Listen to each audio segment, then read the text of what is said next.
Sem dúvida, de todos os grandes problemas de relacionamento da criatura com o Criador,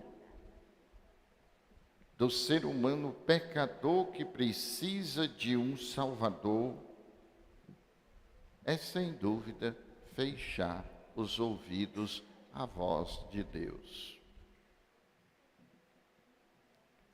Nós encontramos em Romanos 10:10, a fé vem pelo ouvir e o ouvir a palavra de Deus. Nós encontramos em Hebreus 11:6, sem fé é impossível agradar a Deus. A fé é uma resposta à proposta de Deus, mas que nós só podemos responder na medida em que abrimos os nossos ouvidos para ouvir o que o Senhor tem a nos propor.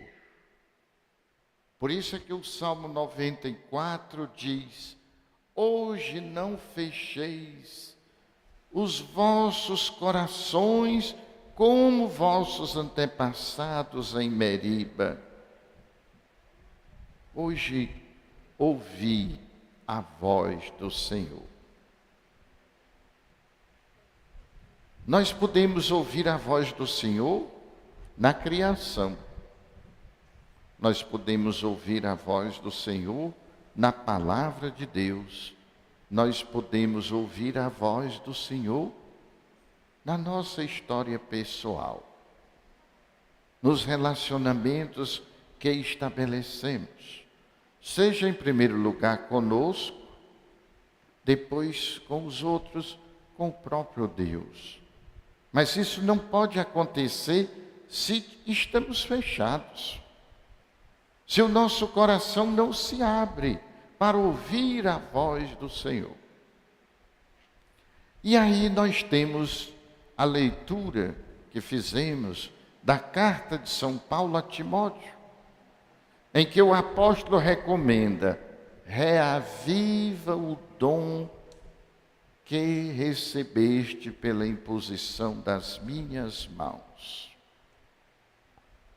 Faz parte de um braseiro que as brasas se cubram de cinzas, e que se a gente não abana, não sopra, não tira a cinza, a tendência é se apagar.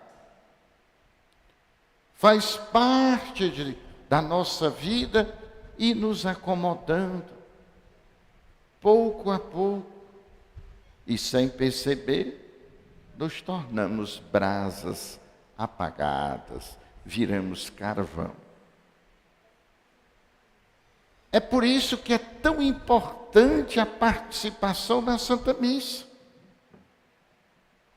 Porque é aquela semana que nós passamos cheios de problemas, de preocupações, de incompreensões, de atitudes impensadas, aquilo vai cobrindo o nosso coração de um certo esquecimento, como uma brasa que não é soprada, fica coberta de cinza. E na missa, ouvindo a palavra de Deus, abrindo o nosso coração, desejando sinceramente nos alimentar desta palavra, nós sopramos a brasa que é cada um de nós, para recuperarmos aquela alegria do início da nossa existência, do início dos nossos projetos, do início da nossa história, do início dos nossos relacionamentos. Pensa lá na tua casa, quando você começou o relacionamento com seu esposo, com a sua esposa, e olha hoje, está aceso como no começo? com seus filhos. Quando você chegava em casa e você corria para perto do berço, e você já ia logo pegando e trazendo para os braços. E hoje, passa um dia, passa dois, o filho passa para lá, você passa para cá, um almoça uma hora, o outro almoça outro, não pede a bênção, se pede é lá de longe, não pega na mão do outro, não olha nos olhos, não diz uma palavra de afeto e também não recebe. Ainda não é carvão, mas é um braseiro coberto de cinzas. Muitos de nós estamos vivendo assim. É preciso voltar, reavivar o dom, encontrar a alegria que esteve no início. E para isso, nós precisamos da oração. O ser humano é especialista em começar. E até começar bem, mas não prospera.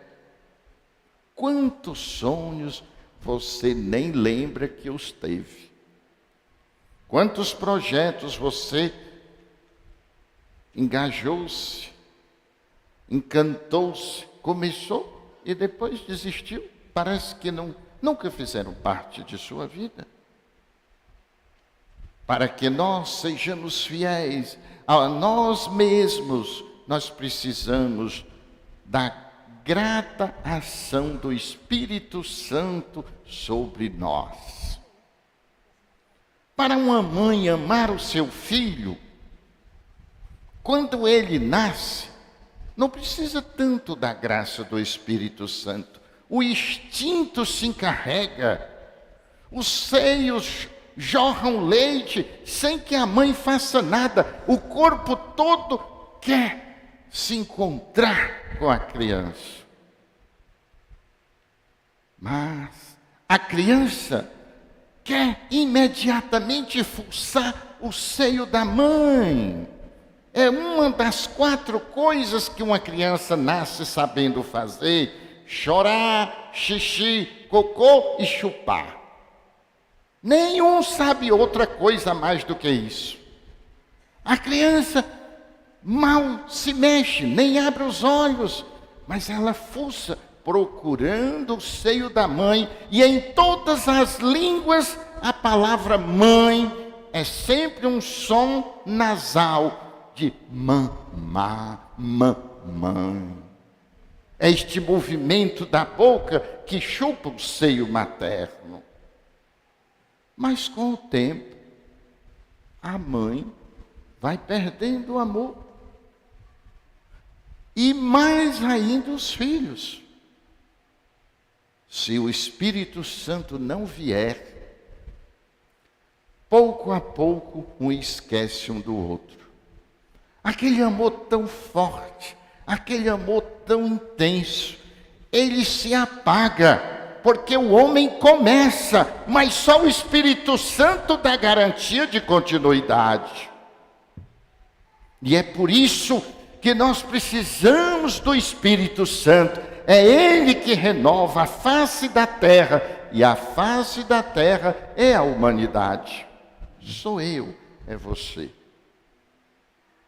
Daí, no Evangelho, os apóstolos perceberam que estavam sendo estas brasas cobertas de cinza.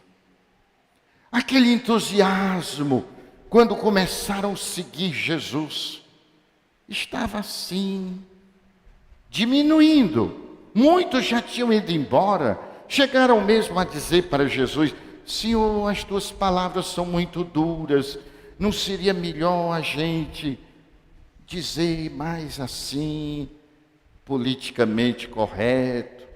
E Jesus disse: vocês também querem ir embora? E Pedro, como se dissesse assim: até que a gente queria, só que só tu tens palavra de vida eterna, nós sabemos disto, por isso estamos desanimados, mas sabemos que só tu tens palavra de vida eterna, vamos continuar contigo. E Jesus olha para eles e diz, depois que Pedro pergunta, mas nós deixamos casa, deixamos trabalho, deixamos redes de pescar, nossa profissão, para te seguir, e o que vamos ganhar? Olhe a cinza sobre as brasas. É o primeiro sinal de que estamos esfriando, é quando começamos a olhar para trás, olhar o que deixamos, e não aquilo que nos entusiasmou e nos fez deixar.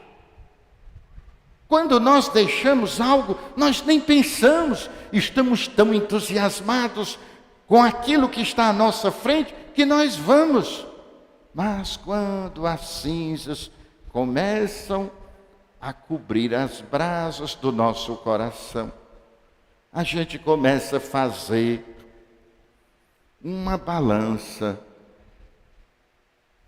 Procuramos, será que ganhei mais do que perdi? E quantas vezes nós temos feito isso com a nossa profissão, com o nosso casamento, com a nossa família, com a nossa própria vida? Aí Jesus diz, ninguém deixou pai e mãe, seja o que for, para me seguir, que não ganhe 100 vezes mais neste mundo, também perseguições, para testar se realmente o cara está aceso. Mas não terá prejuízo. Então hoje, quando Jesus fala, se tivesses fé do tamanho de um grão de mostarda, era o menor grão que Jesus conhecia. Hoje nós sabemos que existem sementes ainda menores que um grão de mostarda. Mas Jesus, na sua terra, a menor semente que ele conhecia era de mostarda. Dirá esta moureira, sai daqui e lança-te no mar. O que é a moureira? Uma árvore também da época de Jesus, que no começo é muito viçosa, mas depois ela vai estendendo suas raízes e tem muita dificuldade de produzir frutos, se não for bem cuidada. Somos nós, cada um de nós. E aí Jesus vai fazer uma proposta que já havia surgido no Antigo Testamento. Um livro que foi escrito por um autor desconhecido, cujo personagem principal é Jó.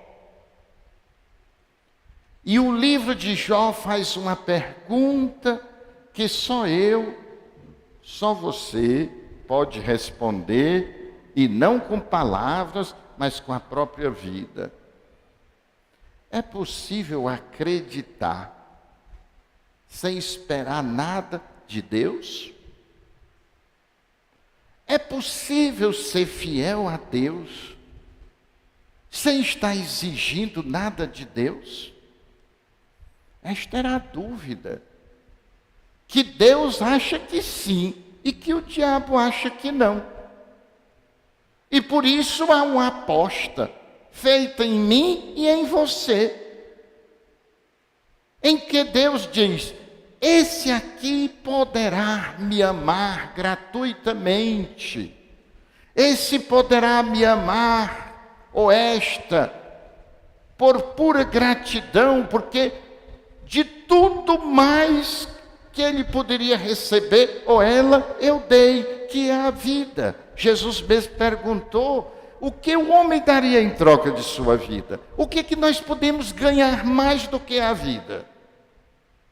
Então nós já ganhamos o máximo. Nós já ganhamos o tudo.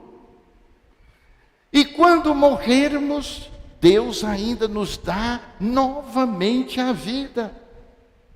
Então não temos que exigir mais nada. No entanto, apesar disto, nós temos uma fé interesseira. Nós trocamos as grandes dádivas em busca de pequenas dádivas. Nós estragamos a grande dádiva que é a vida por causa de pequenas coisas que queríamos e não conseguimos. Isso é triste. Isso é triste. Só nós fazemos isto.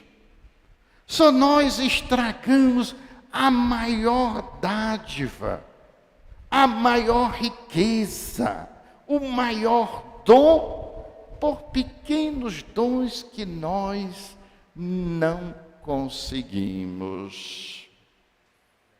Às vezes a gente tem um amigo de 15 anos, por uma besteira a gente corta toda a amizade. A gente joga a casa fora por o tijolo que caiu.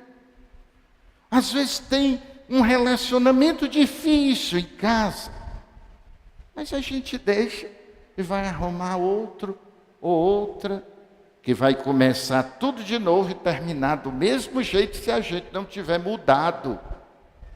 Eu costumo sempre dizer, todas as estradas têm sempre uma pedra no meio, tem sempre um buraco, mas aquela que eu conheço, eu já sei desviar. E eu ir por uma que eu não conheço, é arriscar quebrar o carro, que sou eu mesmo, me quebrar. Você acha que eu não tenho dificuldade como sacerdote? Tenho.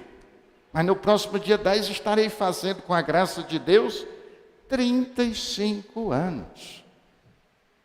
35 anos de sacerdote católico. Isto significa toda uma vida, gente. Tem muitos aqui que não têm esta idade. Problemas vamos ter, mas se eu abandonasse e começasse outro, não teria problemas. Sim, o problema não é não ter problema. O problema é acender a brasa, que ela assa qualquer carne e dá um gosto maravilhoso, que a gente come dizendo que é churrasco. Cheio de alegria e felicidade. Então é isso que é importante. Jesus, quando diz que esta palavra mal traduzida, somos apenas servos inúteis, não é que eu seja inútil, não é que você seja inútil, nós somos servos desnecessários. E não há necessidade de estragar o grande dom que é a vida por um dom menor que vale hoje e amanhã não. Aquilo pelo qual eu estou chorando hoje, amanhã eu nem lembro mais. Nem lembro mais que passei por isso. E, portanto, devemos ter esta grandeza de coração, esta grandeza de gratidão, esta grandeza de felicidade. Senhor, o que mais importante eu poderia ter? A vida, e tu me destes. E esta vida está ameaçada pela morte, é verdade, mas tu me deste a vida de novo, depois que eu morrer. O que mais eu preciso pedir, se não agradecer? E nas pequenas coisas que eu não tiver, olhar para as duas coisas grandes que me deste, a vida e a salvação, e assim me pôr a servir com alegria, interessado sem ser interesseiro, porque quem já ganhou mais não precisa tanto brigar pelo mínimo. Que Jesus nos dê esta graça de estar sempre acesos para poder louvar e nos alegrar com os dois grandes dons que Ele nos deu, a vida e a salvação. Louvado seja nosso Senhor Jesus Cristo.